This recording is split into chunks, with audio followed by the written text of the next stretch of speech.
Hey guys, a handful of you sent me a link to this YouTube video posted on the Honest channel on January 1st, 2023 titled, "Does Tretinoin Weaken Your Skin, Affect Facial Fat? We explore the science and best way to use it." Now this is an interview, and in today's video I'm going to be reacting primarily to statements made by Ivan Galinin. He's the founder of Adipose Skincare. Ivan, you produced a paper in which you cite a number of clinical studies which you argue suggest that tretinoin not only doesn't improve the structure of our skin, but may even damage it. So why and what's the evidence? Yeah, so the evidence is actually really quite clear. But before I go to that, I want to read what's in the label, the FDA label on Retin A. Tretinoin cream does not eliminate wrinkles, repair sun-damaged skin, reverse photoaging, or restore more youthful or younger skin. So this is the FDA's conclusion on the clinical results that were submitted to the FDA. So that just puts things in perspective. I thought it was interesting that he chose to start making his points by just reading the package insert from Renova, brand name Tretinoin. And if you just hear that and take it at face value, it sounds like basically the FDA is saying, hey, this doesn't work. But if you actually read the package insert, prior to that statement, it reads as follows. Renova Tretinoin cream 0.02% is indicated as an adjunctive agent, see second bullet point below, for use in the mitigation, parentheses palliation, of fine facial wrinkles in patients who use comprehensive skincare and sunlight avoidance programs. To be clear, tretinoin, it's not going to completely undo sun damage, but it's meant to aid in improving the appearance of wrinkles, fine lines. Palliation means it's not going to cure, it's merely going to alleviate the signs of sun damage. The second bullet point, just to follow up, says Renova Tretinoin cream 0.02% should be used under medical supervision as an adjunct to a comprehensive skincare and sunlight avoidance program that includes the use of effective sunscreen, minimum SPF 15, and protective clothing.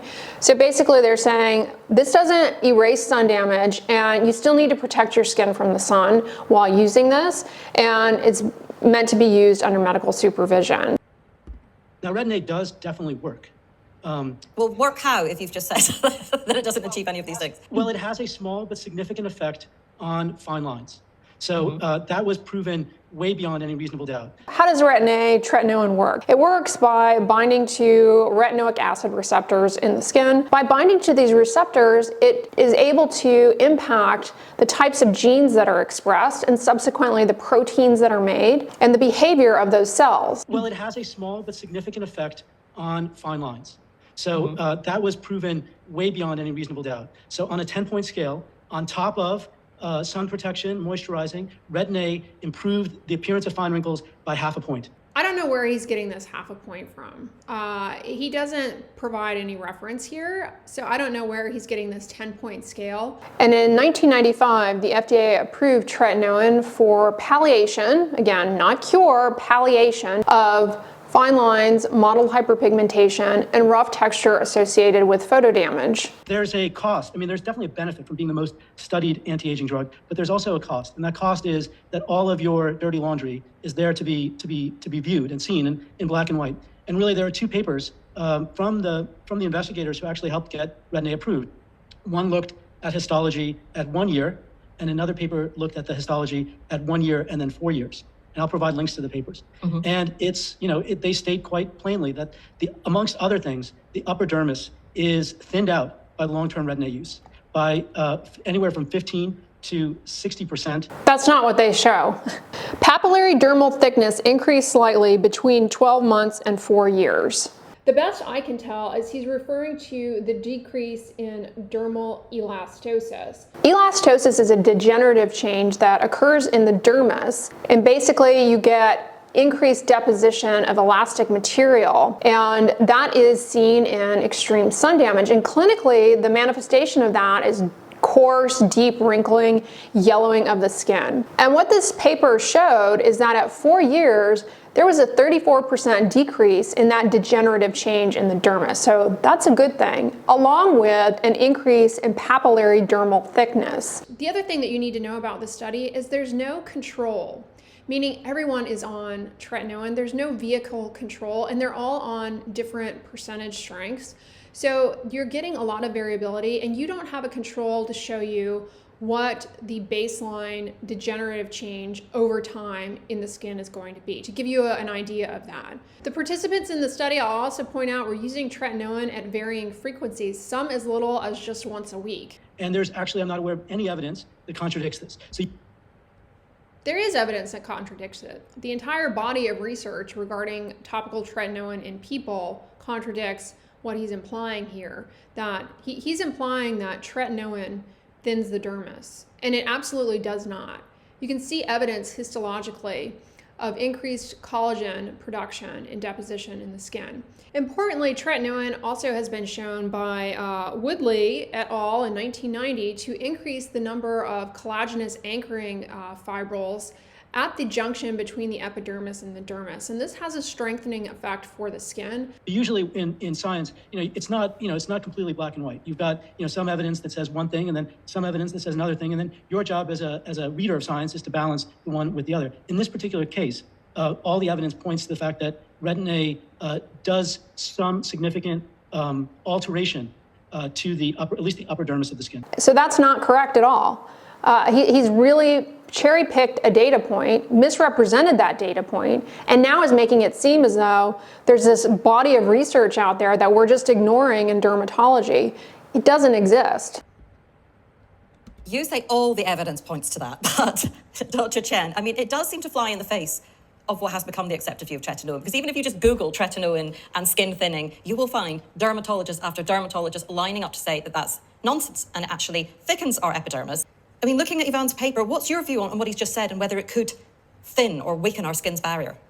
I think it's really interesting, actually. And with these kind of scientific evidence, obviously the studies are done to study a particular thing under a particular condition. And I imagine they're random control trials. Ideally, they should be random control trials. And really, my question is, in the subjects that they studied, how much tretinoin were they using? What concentration, what frequency? Because in clinical practice, in actual everyday practice, the amount of tretinoin, the concentration that I recommend the clients to use and the frequency really depends on their reactions and how their skin responds. Higher percentages of tretinoin tend to be more irritating in the beginning in comparison to lower percentages. I mean, tretinoin definitely can thin the skin, and because it does that by speeding up cell renewal. And that's not correct. That's not correct. Tretinoin does not thin the skin. Encouraging the dead skin cells to shed off. So in someone who uses tretinoin perhaps too much, their skin definitely will thin out and they will get the undesirable effects. The undesirable effects from tretinoin are not due to skin thinning. She's talking about the irritating side effects that happen with tretinoin in the beginning. That's not related to thinning of the skin, though. It's related to transient changes in the permeability barrier. And with time, that can improve. It can also be addressed by concurrent use of moisturizers or by backing down on the frequency of use to a few times a week. But it's not damaging to the skin. It's irritating, it can be drying, it can leave you red and makes the skin peel in the beginning because all of those cells are kind of, stuck there at the top. They're getting kicked off, like she says. But it's not thinning the skin. So it really is, but as with many drugs, medications, even oxygen, if you have too much oxygen, it's toxic. So it's about finding the right level, right concentration and right frequency to use for a particular individual that's going to give them the benefit without the side effects. I think tretinoin is probably one of those things that it's kind of has a potential to be damaging, but with a small concentration and if used properly, it can definitely give people some benefits. Proper use is key. I 100% agree with that.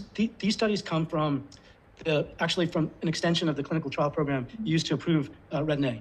So this was the 0.5 and 0.1% concentration daily.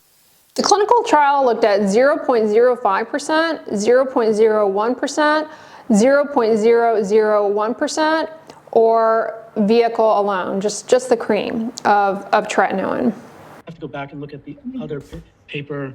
But this was the clinically approved concentration in a super scrupulous clinical study. This was not a beauty study. This was really from the groups that followed the subjects and got the from the same data set that got the drug approved. So and what's really interesting is you see clearly a dose response. So the lower concentration has less an effect than the higher concentration. Less of what kind of effect? Of a thinning effect, or less of a thinning effect than the higher concentration. You mentioned. No, that's inaccurate. That's a misrepresentation. The histologic changes that they showed with tretinoin were an increase in epidermal thickness, an increase in the number of the granular cell layers, part of the epidermis, a decrease in melanin content, and a altered stratum corneum pattern. With tretinoin use, you go from a basket weave to a more compact stratum corneum. Nothing in this paper shows skin thinning. About these the clinical trials is that also I wonder in the trials, were they using the tretinoin at that concentration to treat a medical condition, or were they using it to treat wrinkles? No, this was all wrinkles. This was from the wrinkle studies. It was all photodamaged facial skin. So it's it's all people who have no other medical conditions. They've been selected because they have wrinkles. And at the end of the trial, did they see visible improvements in their skin? They did, yeah, absolutely, yeah. So and this was also dose dependent. So there were, as I said, there's no doubt that Retin-A does work. It does improve the appearance of fine lines. That's incontrovertible. And so it's and my point is not to scare people off Retin-A. I'm actually completely in wholehearted agreement with Dr. Chen, who says it's all about how you use the product and what is your what is your goal. Do you have acne and you're using it to treat your acne, and then the acne resolves, and then you take a break? Do you have a melasma condition that you're treating, and you treat that condition? All those uses, I think, actually make a lot of sense. But if you're 25 years old... To be clear, if you have acne or melasma, I highly suggest sticking with your dermatologist in terms of treatment with tretinoin, because yeah, your acne may clear up or your melasma may improve, but in many cases, it's very prudent to continue on with the treatment. In fact, that is a reason why a lot of people have a recurrence of their acne flares or a flare of their melasma, is that they stop treatments prematurely, because what clears up on the skin surface, everything looks good, so the patient stops using their treatment, but there's still more benefit that can be had, and by stopping it prematurely, you can get worsening of your skin disease. So don't stop without consulting with the prescriber to say, hey, am I at a point right now where I could consider stopping this? And ask yourself, why do you want to consider stopping it? Is it because it's expensive? Is it because it's a pain to keep up with? Is it because you just would rather, not have to be doing this every night or every other night? All of those are more than reasonable, but to want to stop because you watched this video and have been made to feel like tretinoin is going to have some damaging effect to your skin, I want to make it clear there's no evidence that that happens. And you've heard that Retin-A is the gold standard, and that you should use preventative Retin-A. Well, for the next 40 years. Then yeah. I'm thinking, it's important that we have some voice of reason and some critical mind in which you go into any treatment. And nothing, as Dr. Shen said, nothing is without, there's always a cost to every benefit. And so yeah. that's really my point, is that we need to keep this in mind. But there are so many, I think, unexplored factors or thoughts about vitamin A. For example, if you ask a dermatologist, well, why should someone use Retin-A? They will no doubt tell you, well, it builds collagen. Mm-hmm. Well, no, I would say we have no evidence of that. In fact, we absolutely have evidence that Retin-A builds collagen. Griffiths et al. Clearly showed that topical tretinoin stimulates pro-collagen 1 synthesis in human skin in actual people, and that it also was associated with an increase in collagen with ongoing treatment. And there's a mechanism there, as I mentioned at the beginning of the video. Tretinoin binds to retinoic acid receptors in cells, and that affects gene transcription and influences collagen production. I mean, that is basically how it works. There's no clear mechanism by which Retin-A would build collagen directly. It does it directly, as I just mentioned, and it also helps indirectly because tretinoin inhibits the expression of matrix metalloproteinase enzymes that are otherwise upregulated upon exposure to UV rays. And those matrix metalloproteinase enzymes are responsible for collagen degradation and subsequent wrinkle formation. So the mechanism for collagen health, if you will, with topical tretinoin is twofold. Increasing levels of pro-collagen 1 and subsequent collagen production, so actually increasing production, as well as inhibiting destruction. So in fact, if you take the cells that make collagen, the fibroblasts, and you expose them to Retin-A, they will completely shut down. They won't make anything. I'm not sure what he's talking about. Some in vitro study, maybe. There's no reference for this statement, so I have no idea what he's talking about. But what happens to cells in a dish ends up oftentimes, in most cases, being very different from what ends up happening in actual human skin in real world conditions. So to take an in vitro study, meaning cells in a dish, and try and assume that onto humans is wrong, especially in the background of data that we have in actual humans saying the opposite. And so there may be some indirect way by which, by treating the epidermis, that your skin derives an otherwise benefit. But that case has not been made clearly. But it has. I mean, it really has. Going back to the 90s. That, despite all the evidence, I think we have to look at the good and the bad and make decisions for ourselves. Does this make sense for me? And not go into it uncritically. While I agree that tretinoin is not something that everybody should go out and get immediately and everybody be on, and you should start doing it as soon as possible. I mean, it's an individual decision.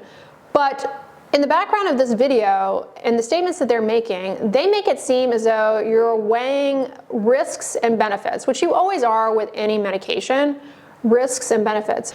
But in this video, they're making it seem as though there are all of these other risks that you have to weigh, which don't exist. But when you do start using it, I mean, for me, it was sort of head and shoulders above anything else I tried for skin resurfacing, skin smoothing. But not only that, you can see that it clears your fine lines. Yeah, the skin smoothing is related to that compaction of the stratum corneum, smoothing out the skin surface, and the improvement in fine lines likely comes from improvement in collagen. That can take some time, but the other benefit of tretinoin is that it increases the expression of glycosaminoglycans in the epidermis, hyaluronic acid. So the epidermis has better water binding ability. And for that reason, it's hydrated and fine lines get smoothed out. Or doesn't clear them, but improves them, improves the fine lines, not the deep lines, unfortunately. But also, as we age and our skin weakens, that's when you start to get into the things like enlarged pores, which I started noticing in the last year. Your skin's not strong enough to hold them together, so you start getting these enlarged pores. Deals with that. Within a few months, that's all cleared up. So it feels like a strengthening of the skin to the user. Histologically, there's a strengthening to the skin. Clinically, there's a strengthening to the skin. Bodies of research to support this. There's nothing to say that topical tretinoin weakens the skin in any way, or that it's going to have a skin thinning effect. Say that it gave me any volume, but I think that's almost the case for tretinoin, isn't it? That you've got these millions of users around the world, some who've been using it for decades, and they swear by it. Yeah, and I would say that experience is completely validated. You can't invalidate that experience. That is absolutely true. And it's backed by clinical trials. It's not just anecdotal. It's backed by clinical trials. The question is, if we do believe, right, which the data suggests, that long-term use will undermine at least a component of the skin.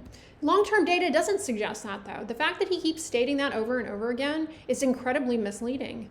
In the skin, are there ways that we can use Retin A smarter, right? Can we, use it for a period of time, get that effect on the pores, and then go off of it and see how long it takes for the pores to become enlarged again. I think it's that hasn't been explored, and I think that when we look at all of the data together, we'll say, look, this is not without consequences, without negative consequences, and let's think about the best way to use it. Dr. Chen, that chimes with something you've said to me before.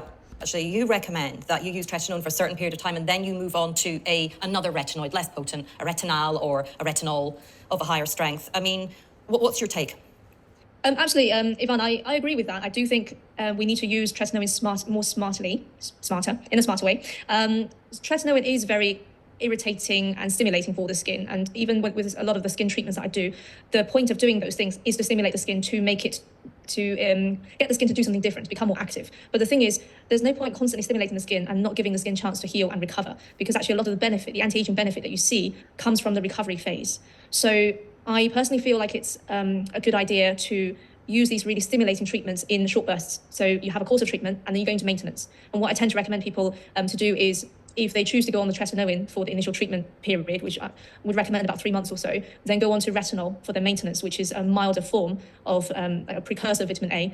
It's less irritating, it's just a lot milder, and it's safer to use longer term. And Retinol and retinaldehyde, they are generally less irritating than tretinoin, but I will remind you that there are newer forms of tretinoin, newer brands of tretinoin in which the vehicle has been tweaked so that overall it's a lot less irritating to users. Giving your skin a break from a retinoid, I mean, it's an interesting thought, but there's not really any research to show that that is necessary or particularly helpful. If anything, you would be concerned that if you took a break for too long and you start back up, well, then you're going to go through the irritation process all over again.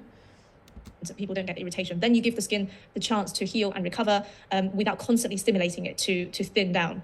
And that way I find people get the best results, and they don't constantly get the dryness, the peeling of the skin. The downtime from tretinoin is really quite difficult to handle for a lot of people. As a user, I would say I'm on the 0.05 strength, and I wouldn't go up to 0.1 because I always feel that my skin is just on the edge. So if I change moisturizer or it's suddenly colder, all of a sudden I've got that dry skin again.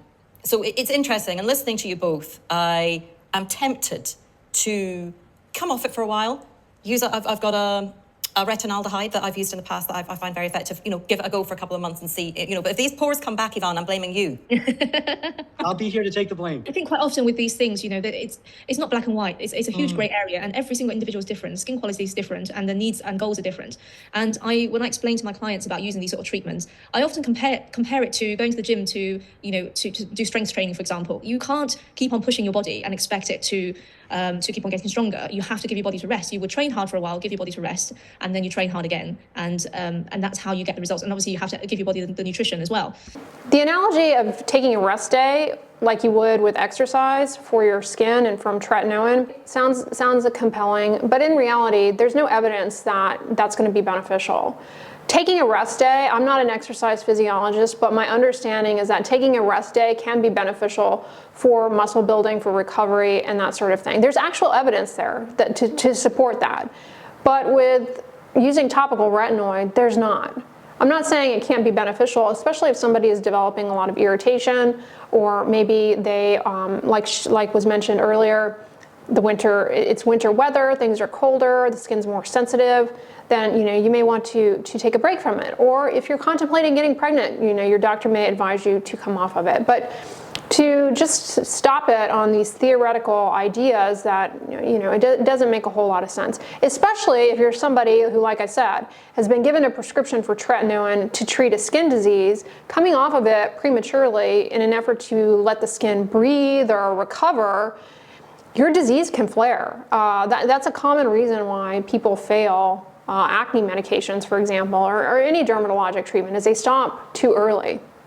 Any evidence? I mean, your own kind of specialist area now is in volume restoration through fat renewal. Are you concerned that tretinoin can interfere with fat renewal, or no?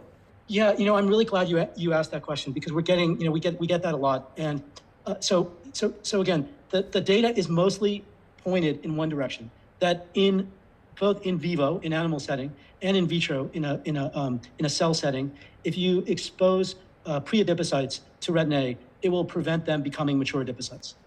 Now, there may be a question of dose, that if you go to a dose low enough, that doesn't happen, but that would be the controversial bit. So I would say that most of the data suggests that retin A suppresses new fat cell formation. There's absolutely no evidence that using topical tretinoin has any negative consequences on fat. Subcutaneous fat, fat pockets, none whatsoever. In fact, clinical experience and clinical trials don't support this effect on fat cells, because pre-adipocytes are key for wound healing.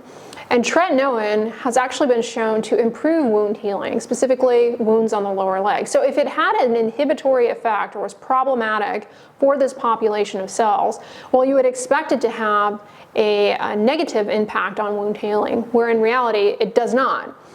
Pre-adipocytes are also very important for the hair follicle, for hair growth. Interestingly, tretinoin has been shown to be beneficial in the treatment of androgenetic alopecia alongside topical minoxidil. It's thought to work by perhaps allowing for better uptake of the minoxidil, which is sold by the brand name Rogaine. So if tretinoin had this negative effect on that population of cells, you would expect that it would not be beneficial in hair loss. I mean, this is all very theoretical. a very theoretical discussion based on preclinical lab studies that he's talking about here. And like I said earlier, preclinical models, cells in a dish, animal models, they are what get things rolling in terms of further research, but they are not meant to be extended onto humans, especially when this drug has been in use for going on over 50 years now. There's zero evidence of any harm to fat. And you might look at somebody who's been on tretinoin for 30 years and say, well, they've got more prominent under eye hollows. Guess what? Fat shrinks with age. That's going to happen regardless of tretinoin. Tretinoin is not going to change that. The way you're supposed to use Retin-A is you're supposed to, and retinols, you're supposed to get them into the epidermis, into the stratum corneum. And so if you rub them in, right, then you prevent them from going down the hair follicle and accessing the adipocytes. That's not true. When you rub tretinoin in, it will be guided down your pore and be absorbed into the pore. I mean, that happens. When you rub tretinoin in, it definitely does make its way into the pore. Same thing with other retinoids and adapalene, for example. So it definitely gets in there, and patting it in versus rubbing it in, that's not correct. Definitely will get into the pore. And also, one other thing that I recommend is to not use a retinol or Retin-A in conjunction with hyaluronic acid, because as we discussed before, that will create channels through the stratum corneum that the Retin-A can then use to get deeper than it's intended. So hyaluronic acid in formulations may enhance penetration of ingredients. That's a possibility, but it also can reduce the side effects of dryness and irritation. And there's no evidence that pairing hyaluronic acid with tretinoin is harmful, let alone damaging to pre-adipocytes in actual people. And in fact, Altreno lotion, which is a newer form of tretinoin, it's a tretinoin in a lotion, is a lot less drying and irritating, and it's formulated with hyaluronic acid. So it's safe to use, it's an FDA-approved drug. So to say that you can't use Retin-A, tretinoin with hyaluronic acid, it's very misleading. You may find it more irritating, I will say that. It's possible, but that could be possible too with any other hydrating ingredient. It may enhance penetration, you may get a little bit more irritation, especially in the beginning. It's really intended to act on the upper layer of the skin and to stimulate the production of new keratinocytes. So you don't actually want it to go deeper. So if you're using a... That's not correct. I mean, he's misunderstanding how retinoids work. They work at the level of the retinoid receptor in the nucleus. It's not as though they stay in the top of the stratum corneum and work there. The top layers of the epidermis, the cells there are already differentiated. They don't, and in the very top, they don't even have a nucleus. So there's no changing there of the behavior of the cells. So that doesn't make sense. If anything, you do want it to penetrate as deeply as possible while minimizing irritation. Retin-A regimen, you shouldn't, I don't think, use a hyaluronic acid. Good to know. Well, I actually think we've got somewhere here, haven't we? We've actually come to an agreement, funnily enough. So to summarize, I just want to make it clear, tretinoin applied to the skin is more than safe. It's been used for over 50 years in dermatology to treat a wide array of skin conditions. It's been approved by the FDA since the 90s for the treatment of fine lines, mottled hyperpigmentation, and rough skin texture associated with photodamage. And it does in fact work to improve collagen synthesis, smoothing out wrinkles and fine lines. There's a mechanism there. It does not thin the skin. It does not thin the dermis. For example, betamethasone dipropionate, a topical steroid, can thin the epidermis for sure.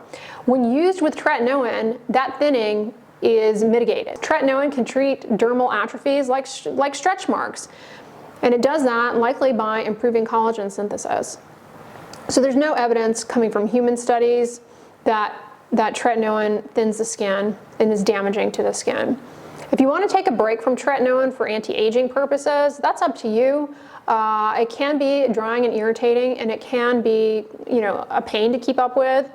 cost prohibitive perhaps, a burden to get in to see your dermatologist for renewal of your prescription, those sorts of things. There are over-the-counter alternatives like retinol that likewise are safe, but they're not any safer. They're just sometimes less irritating. And last but not least, there is no evidence that tretinoin causes fat loss or is harmful to the pre-adipocyte population. To even bring that up, I think just evokes fear in people. So I hope you guys enjoyed this video. If you are new to starting tretinoin, or maybe you've tried it in the past and you found it was very drying and irritating, on the end slide I'm going to link a recent video I did sharing a technique called short contact therapy to minimize irritation. So check that one out next if you are so inclined. But if you guys like this video, give it a thumbs up, share it with your friends, and as always, don't forget, sunscreen and subscribe. I'll talk to you guys tomorrow. Bye.